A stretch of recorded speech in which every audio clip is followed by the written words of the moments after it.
des actes de corruption et pouvoir agir.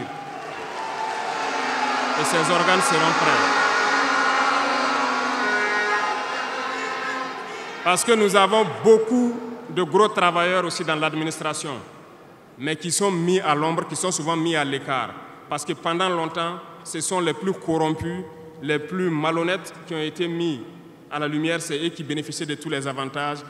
Et je dis donc aux travailleurs de faire attention à ces individus qui sont en train de perdre leurs privilèges, parce qu'ils vont continuer de vous manipuler, de vous intoxiquer et de vous envoyer dans de mauvais pâturages. Faites très attention à ces individus qui sont en train de perdre leurs privilèges, parce que nous n'allons pas permettre à ce que une soi-disant élite donc, qui avait été programmée s'arroge tous les droits donc, dans nos différentes administrations. Le dernier organe sera mis en place avant la fin de ce mois et le travail réel va commencer. Vous entendrez dire un peu partout, à l'issue de ça, que nous ne respectons pas certains textes, nous ne respectons pas certaines lois, mais il n'y a pas de loi ou de textes qui tiennent dans cette lutte lorsque c'est pour l'intérêt de la patrie. Qu'ils se le tiennent pour dire, donc, nous allons aller dans ce sens. Nous avons donc, dans le processus du recrutement, adopté une ligne de conduite. Nous sommes en train de faire un diagnostic, de vérifier les présences et de voir les besoins. Il n'est pas exclu qu'au cours de l'année, certains concours soient lancés pour augmenter des effectifs dans certains endroits. Certes, il y a eu d'abord une vague de concours qui a été lancée, mais dans tous les milieux, ils sont en train de faire le point. S'il y a besoin, je dis bien s'il y a besoin, nous continuerons encore de recruter pour être à un niveau acceptable et pouvoir faire fonctionner les différents organes donc, du pays pour le bonheur donc, des masses populaires. Dans le domaine donc, de la diplomatie, nous avons opté pour une diplomatie commune dans l'AES. Toutes les décisions vis-à-vis donc, des partenaires, que ce soit africains ou à l'étranger, seront prises à l'unanimité au sein de l'AES. Mais nous avons aussi opté pour une diplomatie de vérité. Nous ne comptons pas nous mettre dans certaines logiques de mentir ou de couvrir la réalité, soit disant que c'est la diplomatie. C'est faux. Ce n'est pas là la diplomatie. Je puis vous dire que ce que vous voyez en superstructure, lorsque les gens viennent en audience et sortent pour parler au micro, ce n'est qu'une partie visible de l'iceberg. Ce qui s'est passé à l'intérieur dans les huis clos, ça n'a rien à voir avec la diplomatie. Et nous nous sommes donc inscrits dans cette logique de dire clairement les choses au peuple. Certains vont nous critiquer, d'autres même iront à dire que non, un chef d'État ne doit pas parler comme ça, un chef d'État ne doit pas faire ça. Mais nous leur disons que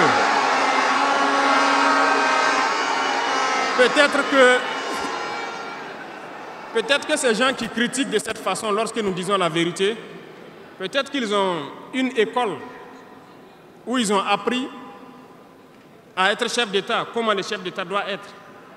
Sinon, je n'ai pas encore vu cette école. Et pourquoi nous devons ressembler forcément aux autres, faire comme les autres? Nous voulons créer notre modèle, notre identité. Et je pense que le Burkinabé, par définition, c'est l'homme intègre. Nous voulons la vérité. Et lorsqu'il y a la vérité qui sort, même si nous avons fauté, il faut que nous ayons le courage de venir vous dire sur tel côté nous avons fauté, nous demandons pardon. Si vous nous pardonnez, vous nous pardonnez. Mais nous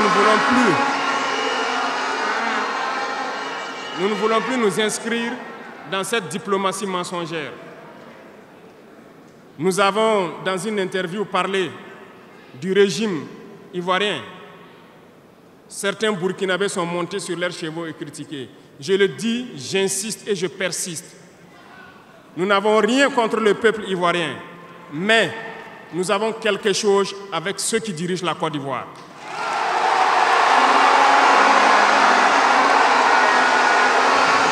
Nous le disons et nous le répétons encore.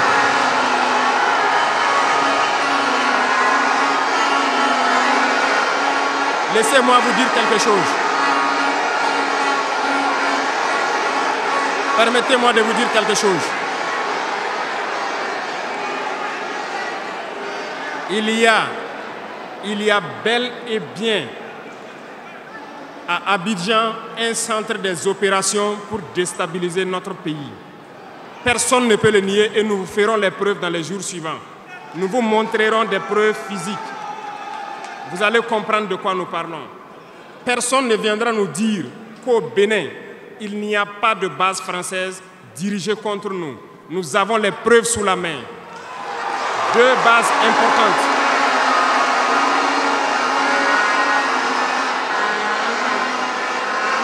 Nul ne peut le contester. Et je les mets au défi. Et nous n'avons rien contre le peuple béninois. Là, nous avons un problème avec la politique des dirigeants béninois. Et nous le disons haut et fort encore. Dans cette diplomatie, nous avons décidé de dire la vérité. Il y a bel et bien 2 bases. Une vers Kandi et l'autre en allant vers Porga ou je ne sais pas quelle localité. Des pistes ont été réaménagées à plus de 3000 mètres de long. Des avions atterrissent. Les gens équipent et forment les terroristes là-bas. Nous avons des enregistrements audio d'agents français au Bénin là-bas qui se jouent le centre des opérations des terroristes. Ils montent les opérations avec eux. Ils les aident à se soigner. Ils font tout ce qu'il y a là-bas. Nous avons tous les détails sur eux. Et vous ne voulez pas qu'on le dise à notre peuple? On va le dire. Si vous ne le voulez pas,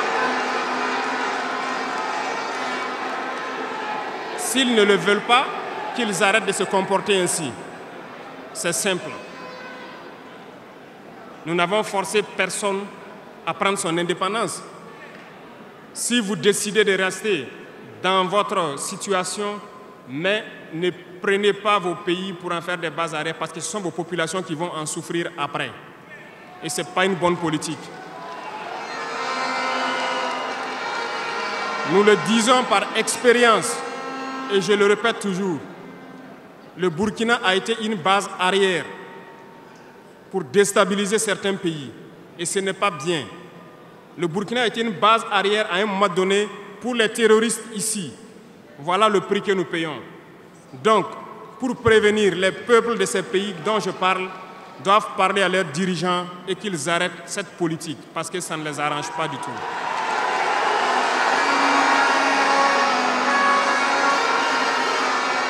Pour venir, dans le volet communication et culture, nous avons lancé plusieurs initiatives. Au cours de l'année 2024, vous avez pu célébrer avec nous donc, le mois donc, de consommation locale. Nous avons eu les journées traditionnelles, le mois du patrimoine. Beaucoup d'activités ont été menées. Nous allons continuer à ramener donc, en surface, donc notre culture, parce que c'est de là que nous retrouvons notre identité.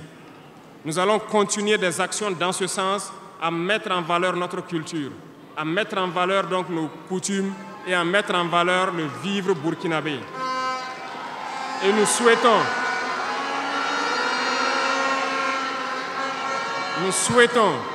que chacun soit acteur de l'émergence du Burkina Faso à travers sa manière de communiquer.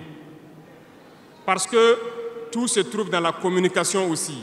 Vous avez suivi dernièrement la guerre communicationnelle qui a été dressée contre nous et ça continue, ça ne va pas s'arrêter. Et je souhaite que tous ceux qui sont dans la communication puissent être professionnels.